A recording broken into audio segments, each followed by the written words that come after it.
Hello, আসসালামু আলাইকুম। আমি এখন আছি কক্সবাজারের স্কুল এরিয়াতে।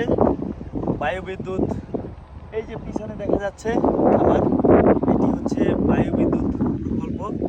এটি কক্সবাজারের এই স্কুল এরিয়াতে।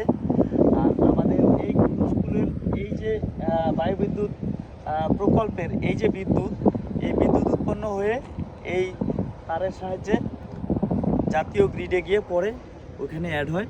তো এটি একটি বাংলাদেশের বিদ্যুৎ প্রকল্পের অন্যতম একটি প্রকল্প, যেই প্রকল্প দিয়ে বিদ্যুৎ উৎপন্ন হয়।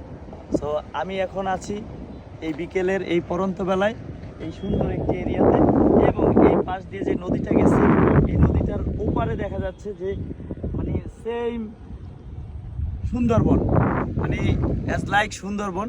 তো এই এরিয়াটায় এত পরিমাণ বাতাস, এত পরিমাণ মানে কি বলবো যে ঠান্ডা বাতাস, তো আমার আসলে ভালো লাগতেছে। সো যারা কক্সবাজার আসবেন এই জায়গাটায় একবার হলেও ভিজিট করে যাবেন, ভালো লাগবে আশা করি। আসসালামু আলাইকুম, সবাই ভালো থাকবেন, সুস্থ থাকবেন, টাটা।